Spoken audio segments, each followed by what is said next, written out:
सुप्रभात बच्चों, कैसे हैं आप। मुझे उम्मीद है कि आप अच्छे होंगे। आज हम आपके व्याकरण का टॉपिक लेंगे मुहावरे और लोकोक्तियों का हमने पहले भी किया है, पहले भी आपको समझाया गया है।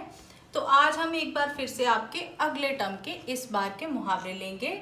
मुहावरे क्या होते हैं? वह वाक्यांश जो एक स्पेशल मतलब रखते हैं, जो एक स्पेशल मीनिंग होता है जिनका, उन्हें हम क्या कहते हैं? मुहावरे कहते हैं। मुहावरे क्या है? वाक्य के बीच में प्रयोग किए जाते हैं। तो सबसे पहले कौन सा मुहावरा है? पेट में चूहे कूदना। पेट में चूहे कूदना, बहुत ज्यादा भूख लगना, बहुत ज्यादा भूख लगना। तो अब इसका सेंटेंस क्या होगा कि मुझे जल्दी से कुछ खाने को दो क्योंकि मेरे पेट में चूहे कूद रहे हैं। सिंपल, पेट में चूहे कूदना, बहुत भूख लगना। आपको उस वाक्यांश का, इस मुहावरे का अर्थ पता होना चाहिए। वाक्य तो फिर उसमें इनको वाक्य में इस्तेमाल करना है। पेट में चूहे कूदना, बहुत भूख लगना, मुझे जल्दी से कुछ खाने को दो, मेरे पेट में चूहे कूद रहे हैं। जमीन पर पैर न रखना, बहुत घमंड करना, किसी चीज का बहुत ज्यादा घमंड करना।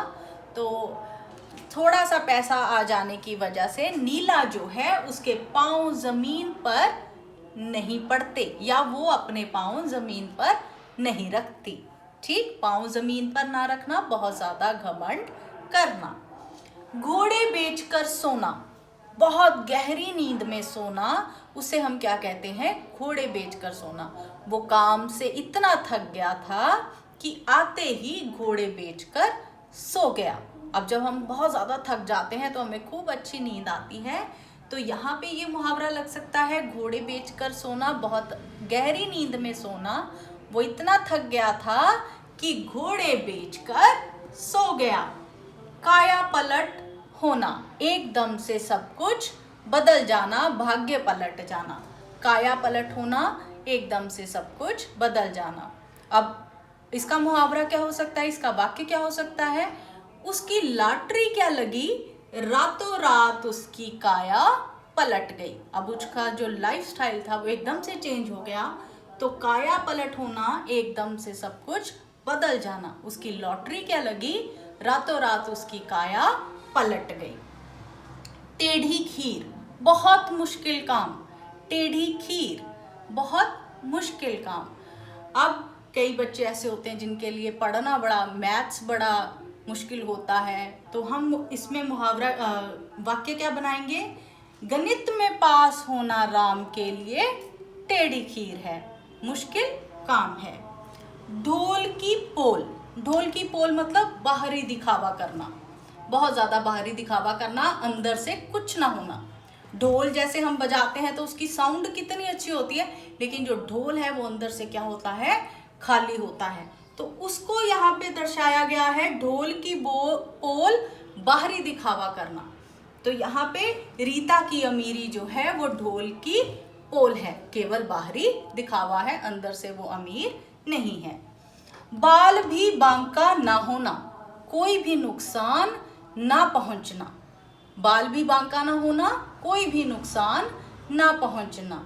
अगर हम में साहस है, अगर हम में हिम्मत है, तो कोई भी हमारा बाल भी बांका नहीं कर सकता। ठीक, बहुत हिम्मत, कुछ भी नुकसान ना होना। अगर हम में हिम्मत है, अगर हम में साहस है, तो कोई भी हमारा बाल भी बांका नहीं कर सकता। घी के दीपक जलाना, बहुत सारी खुशियां मनाना। इसका स्पेसिफाई अर्थ क्या है? बहुत खुशियां मनाना। ये नहीं कि घी के दीपक जलाना मतलब दिए में घी डालकर जलाना, इसका ये मतलब नहीं होगा। इसका मतलब होगा बहुत खुशियां मनाना। तो हम ये पहले भी करते हैं कि राम जी जब वनवास काट कर आए तो अयोध्या वासियों ने घी के दीपक जलाए, बहुत खुशियां मनाई। मन मोह लेना, मन मोह लेना, किसी की तरफ आकर्षित हो जाना, कोई हमें अपनी ओर आकर्षित कर ले, बड़ा प्यारा लगे, तो उसे हम क्या कहते हैं? मन मोह लेना। जो कक्षा के सबसे समझदार बच्चे होते हैं, पढ़ने वाले बच्चे होते हैं, वो सबका मन मोह लेते हैं, सबको अपनी ओर आकर्षित कर लेते हैं। फीका लगना, मजा ना आना, फीका लगना, मज़ा ना आना। अब डिशेस में भी देखिए, अगर फीकी हो तो अच्छी नहीं लगती, तो यहाँ इससे रिलेटेड है ये, फीका लगना मतलब मज़ा ना आना। अपनी सहेली को विवाह में ना पाकर उसे सारा विवाह फीका लग रहा था। उससे सारा समारोह